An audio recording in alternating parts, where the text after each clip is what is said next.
What's going on, everybody? It is me, Jay Wilson, live from the great state of Michigan. I am drinking a beautiful drink on tap here at the lustrous Mr. Cichlid Days Inn. I was up here for a talk for the Ohio Cichlid Association, and Josh Cunningham only lives a few hours away, so what better way to spend a weekend than hanging out with a really, really great friend and then doing an update video on his massive fish breeding enterprise business, CunninghamCichlids.com, but then show you what we failed to show you last video, and that is the water change system. No more water changes in, look, I'll walk backwards. Can you imagine doing manual water changes on all these aquariums? Yeah, manual. Do you know who did that? Mr. Cichlid, Josh Cunningham. Manual water changes for how long? 12 years. He was using brute trash cans and pumps. The dude is dedicated. This is a passion. Is it the best and happiest moment each and every day? Heck no.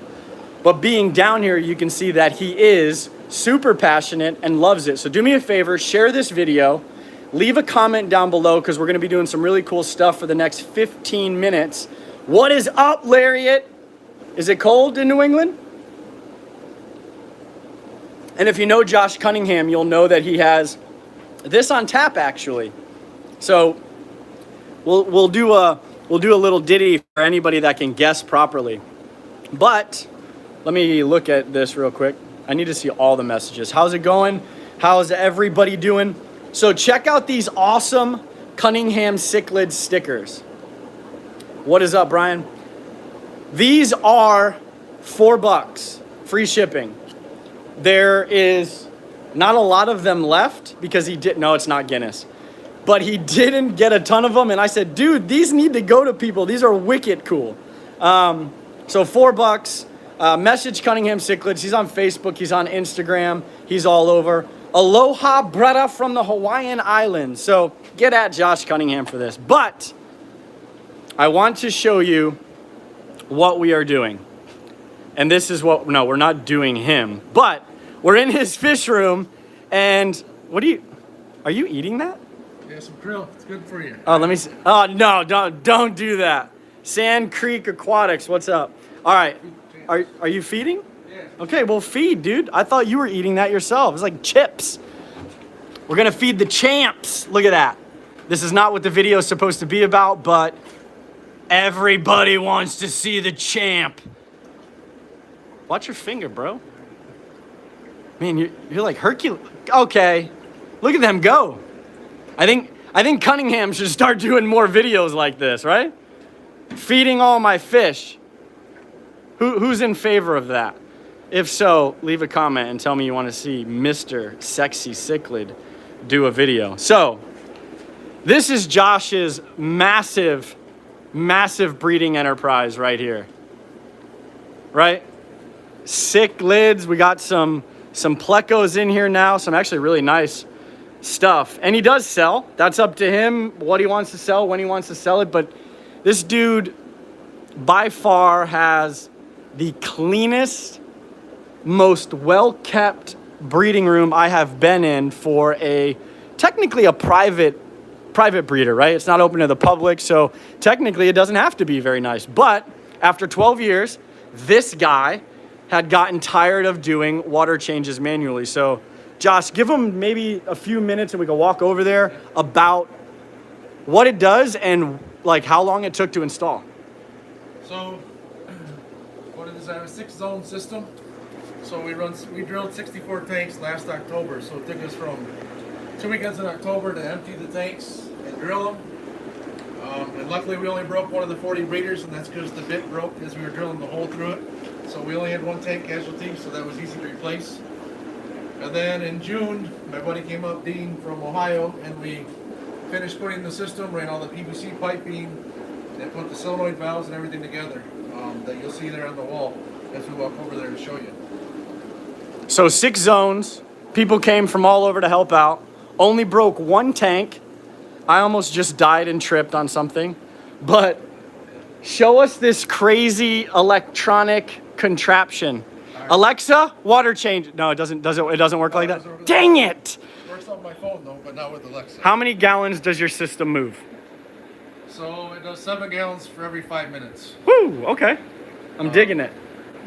So it's controlled by a Ratio water system here. So it's Wi-Fi enabled, so I can do it on my phone, which I run it every day, pretty much from my phone, 5 days a week. So you have the zones here, it's 1 through 6. So zone 1 runs my first rack on the wall of 15 tanks. Zone 2 runs my rack of 6 tanks, and zone 3 runs another rack of 15 tanks. And then you get to zones 4, 5, and 6, which run sets of 9 tanks that are on my furthest wall. Originally we did it so I was going to add zones to it, but I figured at this point I'm not going to add any zones to it. I'm fine with at least 64 tanks being automated. I still do manually change my tanks that are 75 or bigger because I didn't want to drill them. And especially in the middle, I have nowhere to run the water to other than laying PVC pipe on the floor. So I didn't want that to be a trip hazard for when people come over to see the fish. So plus I didn't want to become complacent and not, deal with the fish and check them out. So at least some tanks are manual through a half-horse transfer pump. But at least I'm down here doing work and enjoying them still. But for now, I at least can automate most of it. So the water comes out of my main water heater. It comes over here through put in a thermostatic mixing valve, so I mix it to the right temperature before it hits the PVC line. It goes through 2 carbon block filters to filter out any chlorine. I don't have any chloramines in the water, which is good, so it just filters out the chlorine before it hits the water change system. And then I also have a ball valve here, so I can run a hose off it to do manual water changes too, so I can fill them up that way as well through the system. So would you say, out of water change day, because I remember talking to you and you'd be like, yo, I'm gonna be down in my first room for about 4 or 5 hours doing some water changes tonight. How much time have you saved by doing this? Well, at least 10 hours a week. 10 hours a week. Plus you work full time, so how much are you working full time? 50 hours a week, basically. So, and how much time were you spending down here prior to?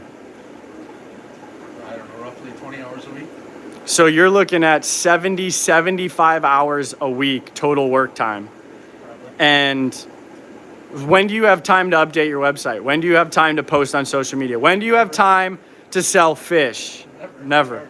So we saved 10 hours, which gives now Josh the ability to start really loving more of what he's doing instead of worrying about taking care of in an unconvenient way the animals that you love. So walk around and show us some of the bigger tanks that you don't have plumbed in, and why didn't you plumb them? Because you didn't say, you just said didn't plumb them. Well, if you look here, so this is a set of 125s. So in the middle of my fish room, I really have nowhere to run the water off to. At least the tanks we did plumb are along the wall. So I run the water to my sump, and along the other walls, outer walls, we drilled because they run to my sump. In the middle of my room, I didn't really have anywhere to get rid of the wastewater. Plus, tanks, when you look at value of tanks, I don't want to drill 6-foot tanks or 75s because I still wanted them to hold a resale value if I do change them out and upgrade in the future or reconfigure my room to do something with some of the bigger tanks. I didn't want to lose the value of them.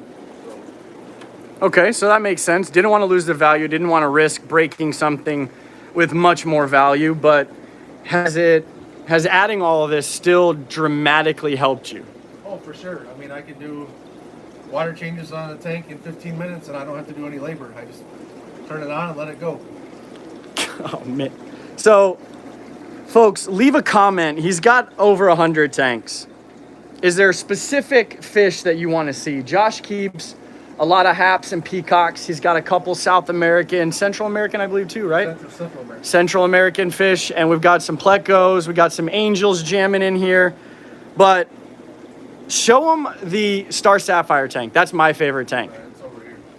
Hey, look at all that Fritz product, guy.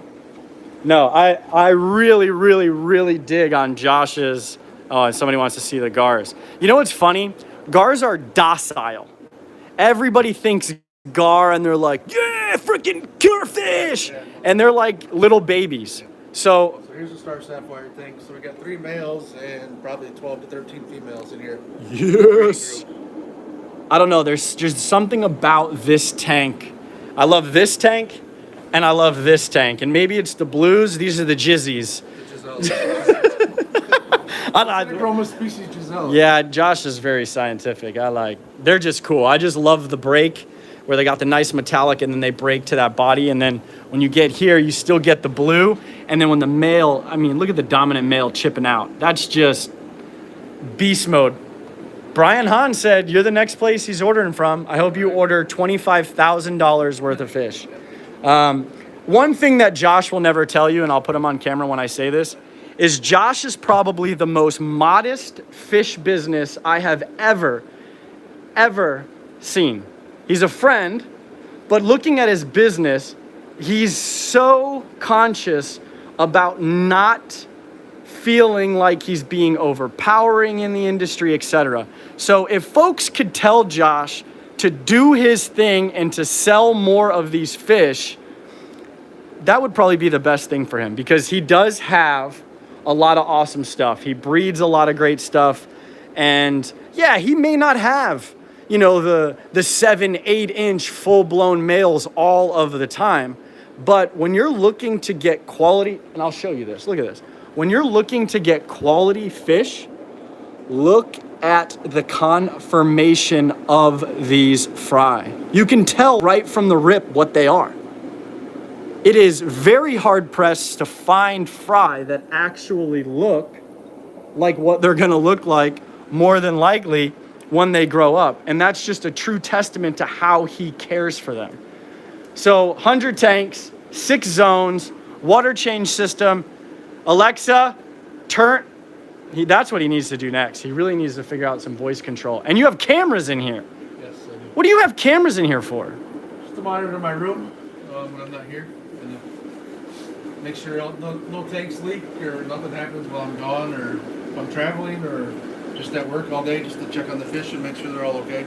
And what Josh isn't going to tell you, but I'm going to tell you, is a little birdie had, I heard, said that Josh was researching some new technology for his fish room. It's new technology for him. It's NFC technology where he can start monitoring potential temperature and humidity changes in his fish room and potentially each tank. I don't know how far you are with the research, but Josh and I were talking about that just yesterday. And think about how awesome it is. You walk up to your tank and you're like, boop, and then it tells you exactly what's happening. Now, there are systems out there that do that in the saltwater industry that are very, very powerful, but they're very expensive.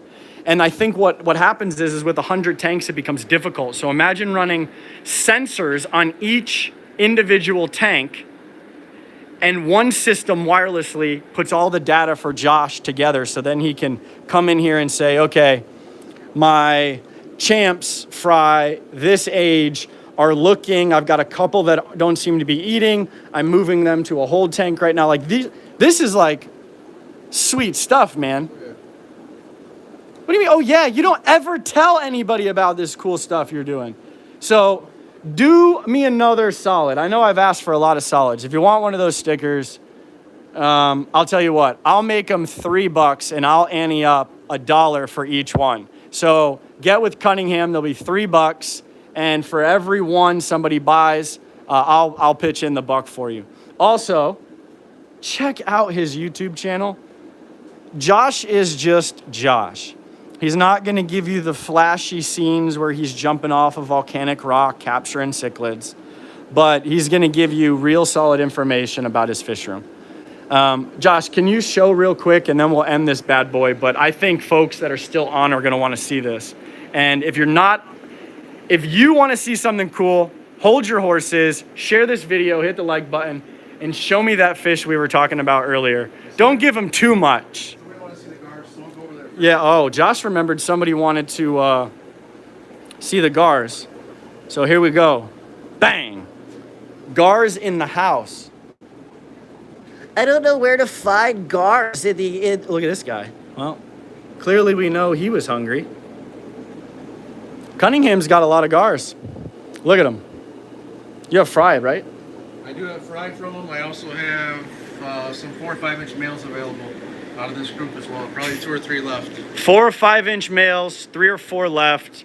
Get with it. This makes me want to buy another tank just to fill it with fish from Josh. Well, we're not making you, but if you're interested, I'm sure there's sales on tanks somewhere. So go set it up and Josh will help you out. Oh, yeah. All right, show them. Actually, this guy caught my eye. Yeah! I don't know, yellow and blue is really cool. And he decorates all his tanks. He wants to make it as natural as possible for breeding. And it's, the only thing I told Josh that I didn't like is he puts way too much sand in here. Way too much sand. Well, the fish have done that. If you smooth it all out, it's not that Oh, whatever. Look, it's like 32 inches. Because they're making their breeding mount. Yeah, well, have they bred? Yeah, she's holding. And Josh is fun to hang out. Look, Josh also has a ton of these super red bristlenose. And a bunch of snails. Ha ha. All right. I've never seen this fish before, and I've actually didn't even know what was happening. I was just like, dude, you really need to get rid of some of that sand. And he almost smacked me because I was running around telling him to get rid of sand. Tell him about this fish. So this is a Lake Tanganyikan mud spawner. It's a Linicromus artis. So they've dug up and moved all the sand to the front of the tank. And I'm assuming they're doing that because they're concealing themselves for breeding, right? Yep. So they look at him. He's peeking over like, who's coming in on my ladies? But you can tell that they're creating this berm almost to protect. On how to work with them, so it'll take a little bit of time to figure them out. All right, so a little bit of time. Fairly uncommon in the industry, but really cool looking fish. Really cool looking fish. I mean, that's kind of the whole thing is everyone goes after super colorful fish, myself included. But it's amazing what we can find if we just for a moment get a 3-inch fish, watch them grow, get a colony of hungry hippos. Whatever it is, don't just settle on a super colorful fish because you know what'll happen. That fish could be so old that in a year or less, it could perish. But if you go smaller, you can watch them grow. You could potentially breed. If you don't want to breed, you don't have to. Let nature take its course. But whatever you're doing, continue doing it and continue enjoying it. And make sure you're enjoying it by checking out CunninghamCichlids.com. But do me a favor, again, subscribe to his channel, hit the notification bell everywhere, and know that this guy exists right here in ice cold Michigan, and he's got a really kick butt room. So I'm gonna leave you with this. I was messaged by somebody that said they watched the video, they weren't gonna tell me, and it helped them overcome some anxiety. And it was driving because they couldn't take specific medication.